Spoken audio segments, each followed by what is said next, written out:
Selamat malam, selamat berjumpa kembali dalam kebaktian di rumah. Malam hari ini kita melaksanakan kebaktian rumah tangga Rabu 6 Mei 2020. Sebelumnya saya mengajak kita untuk berdoa. Bapa dalam surga, terima kasih untuk penyertaan-Mu sehingga kami boleh melaksanakan kebaktian rumah tangga pada saat ini. Dan sekarang tiba saatnya bagi kami untuk mendengarkan firman Tuhan. Roh Kuduslah yang kami andalkan untuk menolong kami. Dalam nama Tuhan Yesus Kristus kami berdoa. Amin. Firman Tuhan saat ini diambil dari 1 Petrus 2 ayat 18-25 dengan tema dipanggil untuk meneladani Kristus. Saudara-saudara yang Tuhan kasih, merantau adalah sebuah tindakan yang biasa kita lakukan sebagai manusia. Bahkan mungkin di antara kita yang hadir pada malam hari ini, sebagian besar adalah perantau di daerah ini. Ada sebuah ungkapan yang berbunyi demikian. Dunia adalah sebuah buku, dan mereka yang terus berdiam di rumahnya hanya hafal satu halaman saja. Artinya saudara-saudara penting untuk merantau. Dan prinsip orang yang merantau biasanya seperti ini. Jangan menyerah, pantang pulang sebelum meraih kesuksesan. Saudara-saudara yang Tuhan kasih, merantau adalah momen perjalanan, juga kesempatan untuk meraih sukses di kota lain atau di negeri orang. Dan keputusan inilah yang bisa mengubah kehidupan kita selanjutnya. Namun juga kita menyadari kadang-kadang kita takut untuk memutuskan merantau. Pertanyaannya saudara-saudara, adakah yang harus ditakuti dari sebuah perubahan? Adakah yang perlu dirisaukan ketika kita meninggalkan zona nyaman demi menjemput kesuksesan? Mari kita belajar dari surat 1 Petrus yang kita baca saat ini. Surat 1 Petrus ini saudara-saudara ditujukan kepada orang Kristen yang tersebar di wilayah Asia kecil bagian utara, yaitu wilayah daerah Pontus, Galatia, Kapadokia, Asia, dan Bitinia. Mereka disebut sebagai orang-orang perantauan dalam ayat yang pertama. Dan maksud surat ini adalah saudara-saudara yang Tuhan kasih untuk menguatkan iman para pembacanya di tengah-tengah tekanan, penganiayaan karena iman mereka kepada Kristus. Orang-orang yang dikirim surat oleh Petrus ini disebut sebagai para pendatang, sebagai orang asing di perantauan. Kemungkinan di antara mereka banyak yang memiliki status sebagai hamba. Petrus mengingatkan pembacanya, saudara-saudara, ada kabar baik bahwa Yesus juga sebenarnya merantau dalam dunia ini. Dan Yesus memberikan jaminan serta sumber pengharapan bagi mereka.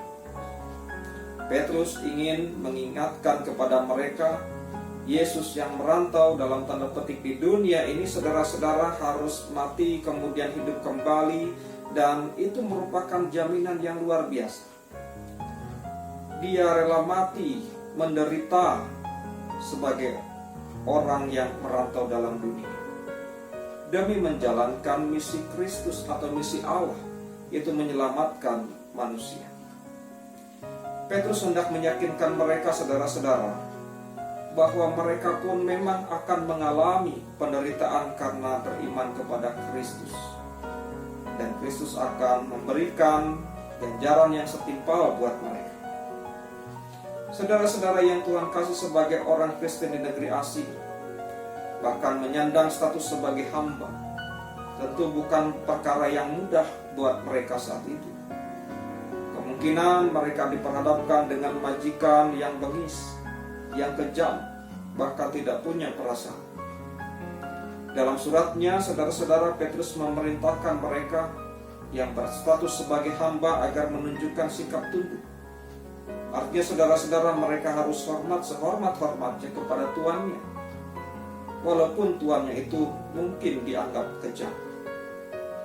Sikap hamba yang demikian disebut sebagai charis dalam bahasa Yunani. Charis memiliki dua arti, yaitu kasih karunia dan kemurahan hati. Kata charis juga berarti sikap baik yang diberikan kepada pihak lain yang tidak baik. Secara iman, saudara-saudara, peristiwa penyaliban Kristus adalah bentuk tunduk atau sebuah ketaatan Kristus kepada Allah untuk memperdamaikan manusia yang berdosa dengan Allah yang kudus. Petrus hendak mengatakan dalam perikop ini, berbahagialah kalian yang sedang berjuang di perantauan. Kalian adalah orang yang diberkati oleh Tuhan.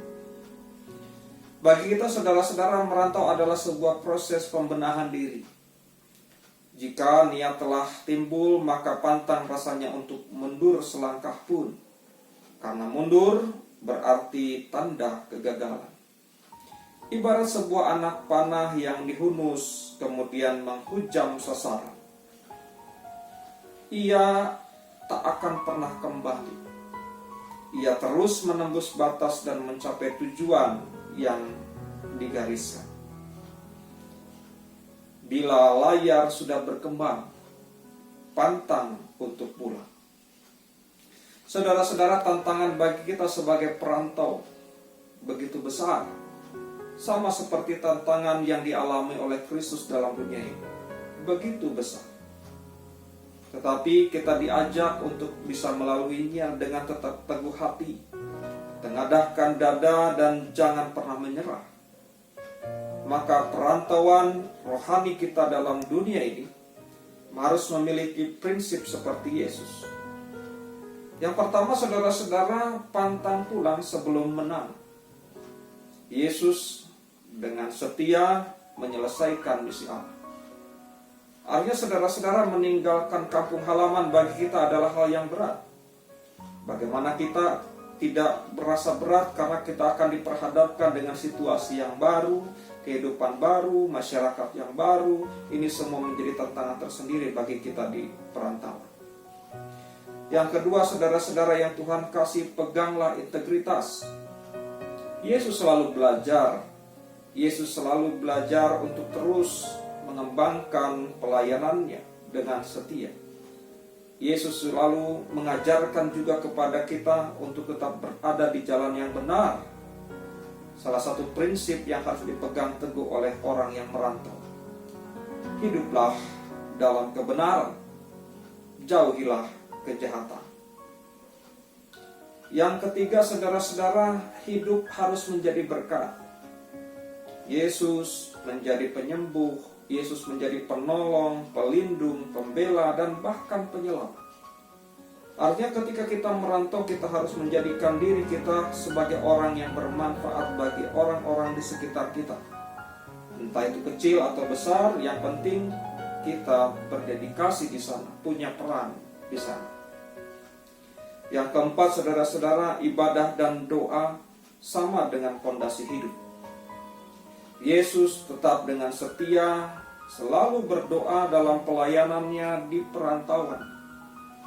Ada saatnya ia menarik diri dari banyak orang, lalu menyendiri untuk berdoa. Kalau di antara kita ada yang menganggap kekuatan doa itu tidak ada apa-apanya, maka patutlah kita mengubah pemikiran demikian. Doa adalah nafas hidup orang beriman dan alat untuk berkomunikasi dengan Tuhan.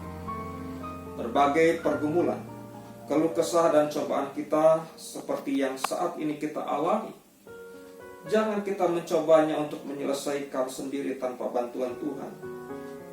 Kita jangan mengabaikan kekuatan doa, sebab Yesus pun berdoa. Tuhan memberkati kita.